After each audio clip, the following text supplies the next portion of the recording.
बाजारात झालेला एक चोरीचा गुन्हा उघड झालेला आहे. नेमकं काय घटना होती आणि किती आरोपी त्यात आपण ताब्यात घेतले? पाचोरा पोलीस हद्दीमध्ये सराफा बाजारमध्ये 2 फेब्रुवारी रोजी रात्रीच्या वेळी एक ज्वेलर्सच्या दुकानात घरफोडी झाल्या होत्या आणि त्याच्यामधून म्हणजे खास करून चांदीचं वस्तू चोरी केल्या होत्या.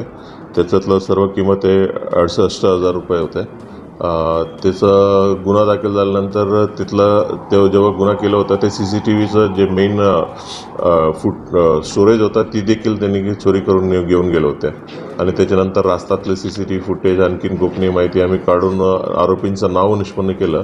त्याच दरम्यान त्यांनी धरणगाव पोलीस स्टेशनमधून अजून एक बोलेरो गाडी चोरी केलं आणि ती गाडीचा वापरून त्यांनी बुलढाण्यात जाऊन बुलढाण्याला एक ATMचं चोरी करण्याचे प्रयत्न देखील केले होते.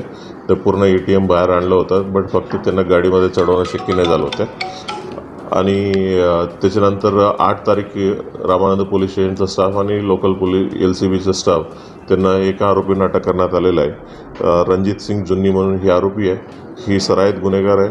आपलं जळगावमध्ये त्यांना जवळपास 13 गुन्हा आधीचे गुन्हे आहेत आणि ह्यांच्या साथीदार जे तिन्ही गुन्हे करण्यामध्ये साथ दिलेला आहे. त्याच्यात दुसरा साथीदार आहे हगुल सिंग उर्फ शक्ती सिंग जीवन सिंग जुन्नी, हा ह्यांचाच लहान भाऊ आहे.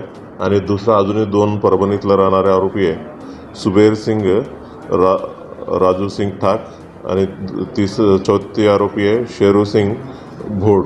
ही दोन्ही परभणीचे राहणार आहे. ही जे साथीदार आहेत म्हणजे हा सराईत गुन्हेगार असल्यामुळे वारंवार जेलमध्ये जातात आणि हे 2 परभणीतला साथीदार आहे हे जेलमधून त्यांचा ओळख झाल्या होत्या.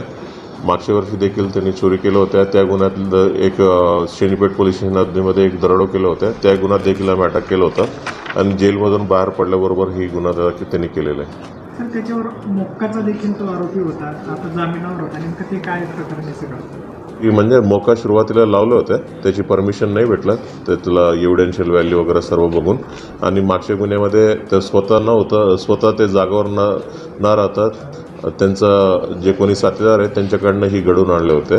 म्हणून म्हणजे प्रत्यक्ष डायरेक्ट एव्हिडन्स कमी होता म्हणून त्यांचं मोका नाही लागलं होतं. बट त्याच्यानंतर बाहेर आल्याबरोबर ते बेल झाल्याबरोबर त्यांच्यावर MPDAचं कारवाई देखील केलं.